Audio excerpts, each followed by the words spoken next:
They were 9 young adventurers, full of life and laughter, who set out into the unforgiving Ural Mountains, dreaming of conquest, camaraderie, and the thrill of the unknown.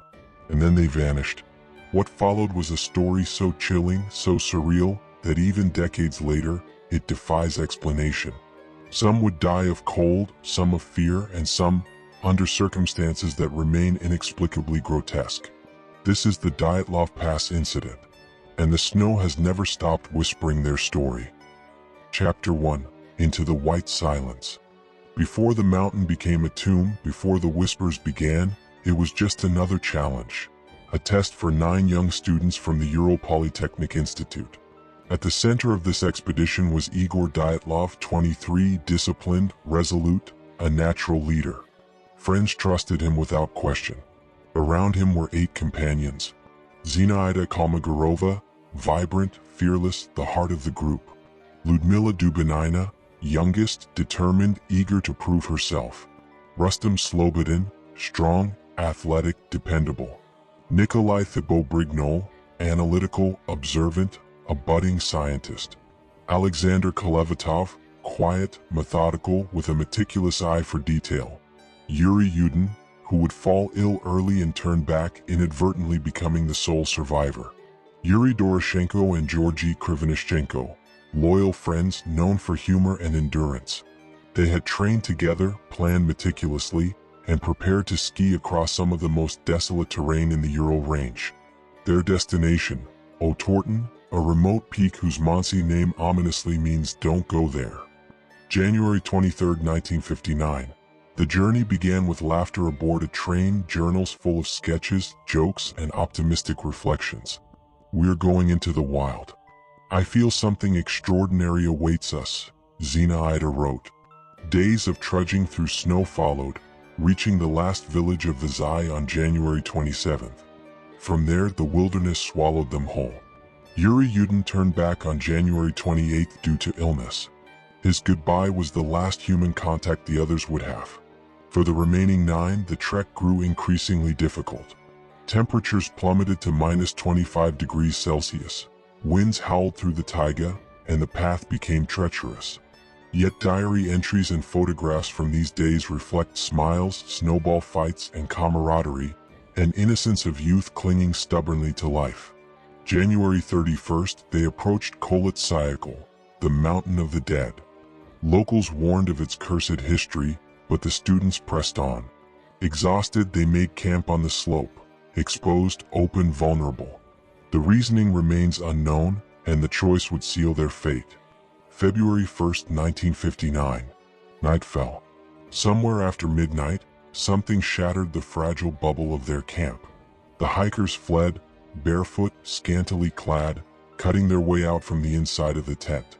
In sub-zero temperatures, such exposure was fatal. Yet the sequence and nature of their movements suggest not panic, but a controlled, deliberate flight. What drove them from relative safety into the frozen night? Hours later, bodies began to be discovered. Some huddled near a cedar tree. Others were found months later, buried under snow, with injuries that defied logic. Crushed skulls, missing eyes and tongues, internal trauma inconsistent with hypothermia. The official Soviet investigation offered vague explanations: hypothermia, natural causes, but the evidence hinted at something far more complex. Clothing was found to be radioactive. Some injuries resembled a car crash. And still, no footprints of an assailant, no signs of animal attack. Only the frozen, silent testimony of the mountains remained. 9 young dreamers entered the frozen wilderness full of hope. Days later, they were dead, scattered across a slope, their bodies screaming a story no one could fully read. What terror forced them out of the tent? What unseen force walked with them into the night? The snow keeps its secrets well. In Chapter 2, the search begins, and the first shocking glimpses of truth emerge, revealing injuries, contradictions, and horrors the investigators were unprepared to face. Chapter 2. The Discovery. The wind had stopped howling only briefly.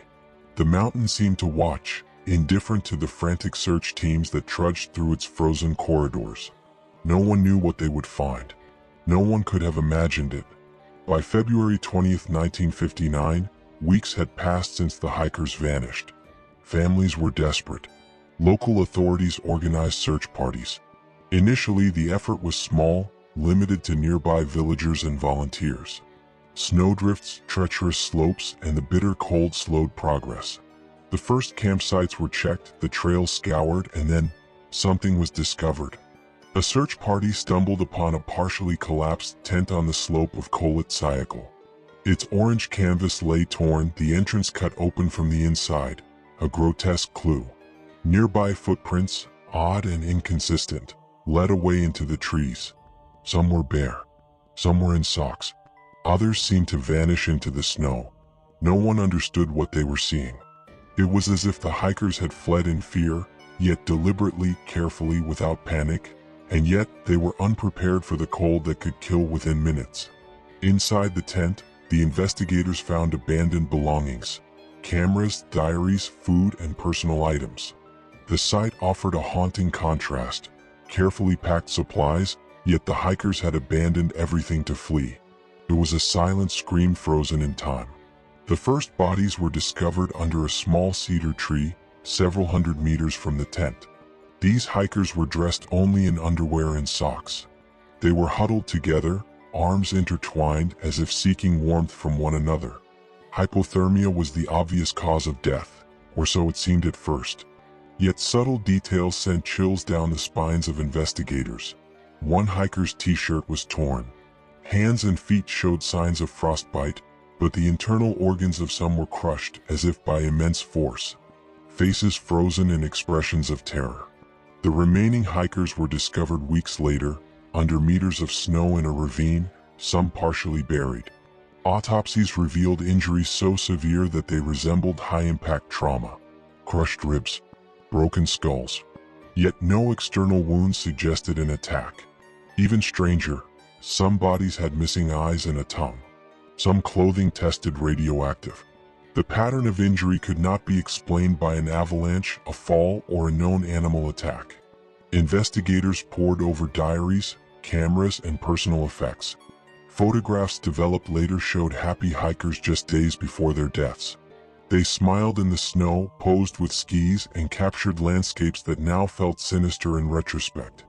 Diaries contained meticulous notes about the journey, but the last entries hinted at fatigue, concern over the worsening weather, and the eerie feeling of being watched. We have reached the pass. The wind is strong. The snow feels different today, almost alive. Zinaida Kalmogorova.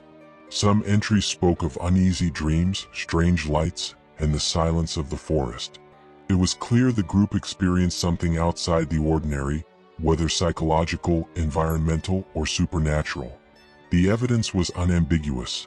They had fled the tent willingly in terror, but were not prepared for the deadly conditions outside. The medical reports deepened the horror. Internal injuries of some victims resembled car crash trauma, yet there were no external wounds. Hypothermia victims displayed paradoxical undressing, a condition where freezing victims remove clothing due to neurological effects, but some accounts suggested deliberate removal. Some injuries were consistent with extreme pressure, crushing, yet no avalanche had been reported at the site. Experts were baffled. Soviet authorities labeled it a compelling mystery, but often suppressed details, leaving families and investigators frustrated.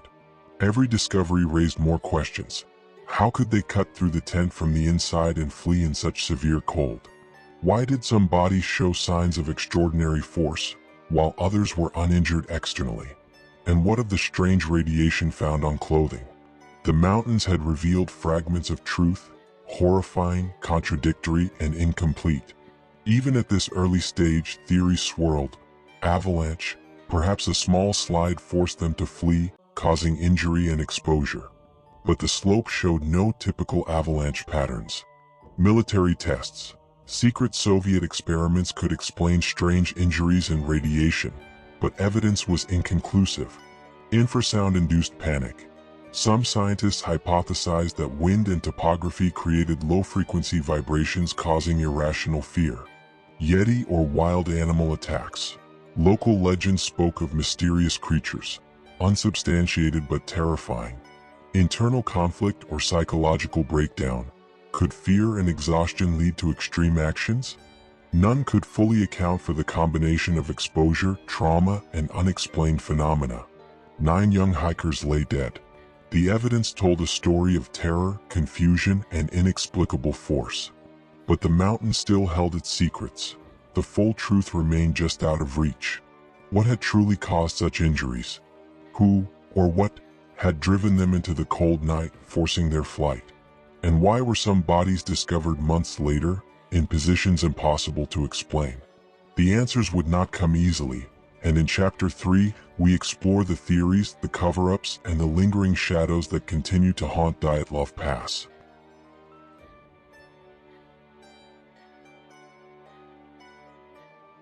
Chapter 3: Theories and Shadows.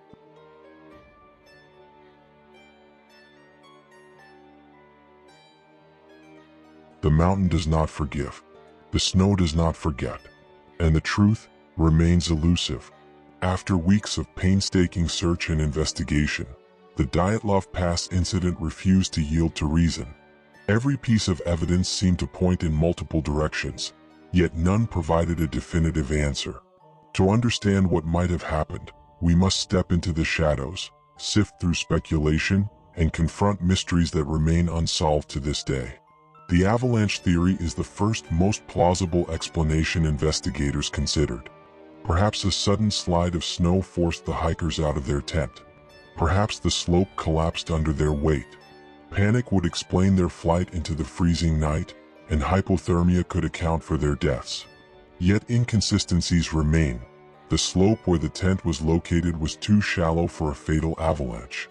Snow pressure measurements and topographical studies showed no signs of significant slides. Some injuries, particularly crushed ribs and skull fractures, could not be caused by an avalanche.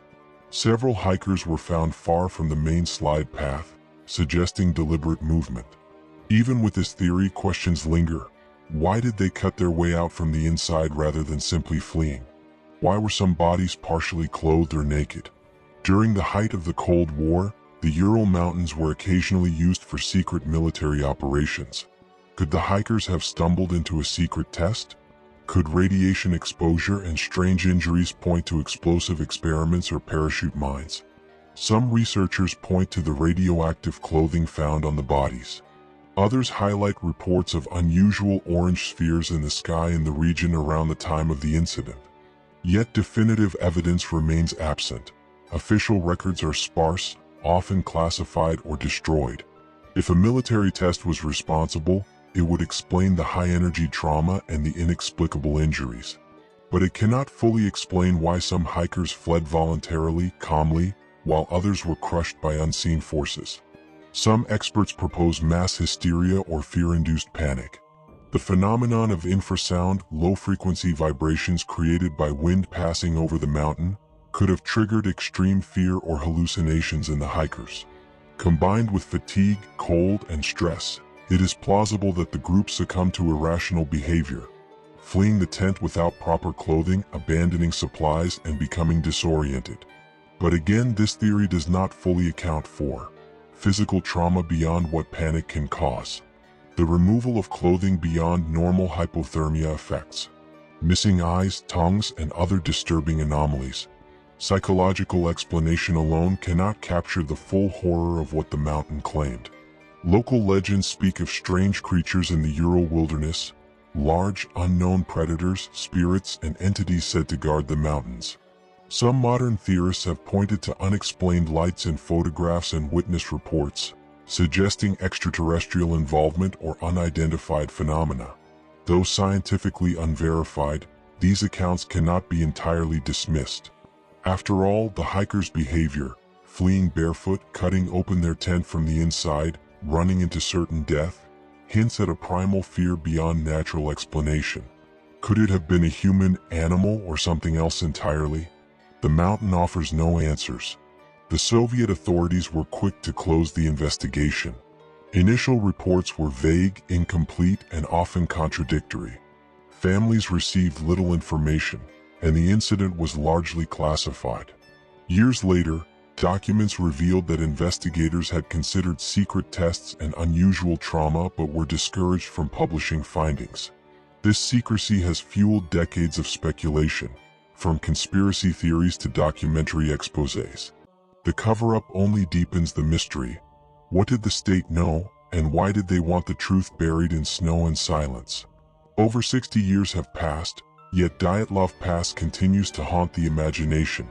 Researchers revisit old evidence, using modern technology to simulate snow pressure, injuries, and avalanche dynamics. Writers and filmmakers recount the horror, keeping the story alive.